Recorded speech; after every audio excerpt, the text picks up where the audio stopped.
ایک دفعہ آپ غزوہ سے واپس تشریف لا رہے تھے تو دو چیزیں اپنے گھر کے اندر دیکھی، فاطمہ کے گھر میں دیکھی۔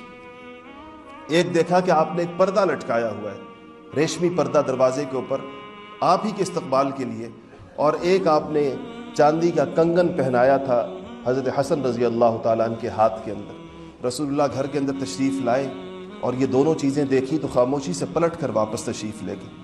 فاطمہ الزہرا سمجھ گئی کہ رسول اللہ صلی اللہ علیہ وسلم کو یہ ریشمی پردہ پسند نہیں آیا، اور شاید حسن کی کلائی کے اندر پڑا ہوا یہ کنگن پسند نہیں آیا۔ فوراً دونوں چیزیں اتاری اور رسول اللہ کی خدمت میں بھیجی کہ یا رسول اللہ کے رستے میں صدقہ۔ تو آپ نے فرمایا کہ فاطمہ میں نہیں چاہتا کہ ایسی چیزیں تیرے گھر کے اندر آئیں جو روز قیامت کسی آگ کا سبب بنے، کسی بھی اعتبار سے۔ تو حالانکہ کیا ایک گھر کے اندر لٹکا ہوا پردہ اور سونے کا کنگن آج کی قیمت کے اعتبار سے آپ دیکھیں تو کیا چیزیں، دنیا سے دور رکھا اپنی اولاد کو، اور آخرت کی چیزوں کو آپ کے سامنے رکھا کہ آخرت ان کے سامنے ایسی رہے کہ جن لوگوں کی ان کی آغوش میں جن لوگوں نے پلنا تھا، جن کی تربیت ہونی تھی، ان کے لیے ایسی ہی ماں چاہیے تھی۔ اور رسول اللہ صلی اللہ علیہ وسلم کا اپنا گھرانہ پوری دنیا کے لیے ایک نمونہ بننا تھا، تو اس کے لیے ایسے ہی اخلاق چاہیے تھے، ایسے ہی کردار چاہیے تھے۔ اللہ جل شانہ نے ان کو گویا جیسے چن لیا ہو کسی کے لیے۔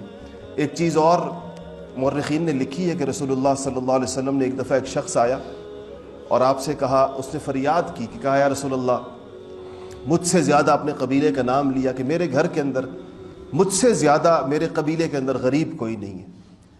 تو آپ نے صحابہ سے پوچھا کہ کون ہے جو اس کو کچھ عطا کرے، جو اس کو کچھ دے؟ اس کے پاس کچھ بھی نہیں تھا، کہتے ہیں اس کا سر بھی ننگا تھا اور جسم پہ کپڑے بھی ناکافی تھے۔ تو ایک صحابی اٹھے، انہوں نے اپنی چادر اس کے اوپر اس کو دے دی۔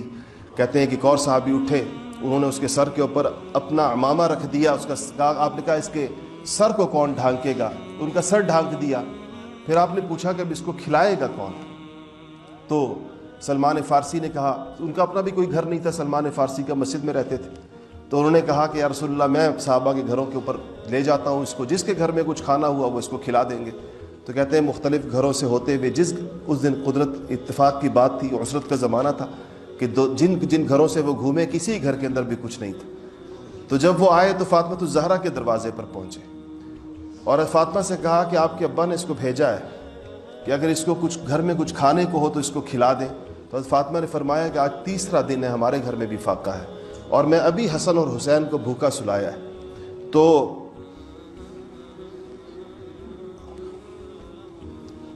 انہوں نے کہا کہ وہ جانے لگے تو آپ نے کہا کہ فاطمہ نے کہا کہ یہ میری چادر ہے، یہ لے جاؤ اور اس کو بیچ کر اس کے کھانے کا بندوبست کرو، ابا کا مہمان ہے۔ تو وہ لے کر گئے اور اس سے جو دانے ملے، بعض تاریخی روایات کے اندر آتا ہے کہ فاطمہ نے کسی یہودی کا پتہ بھی بتایا کہ اس کو جا کر دو، اس سے کہو کہ یا تو گروی رکھ کر کچھ دانے دے دے یا خرید کر کچھ دانے دے دے۔ تو اس نے کچھ دانے دیے تو وہ لے کر سلمان فارسی آئے کہ چونکہ آپ کے گھر میں بھی فاقہ ہے تو کچھ اپنے گھر میں رکھ لیں، کچھ اس کو دے دیں۔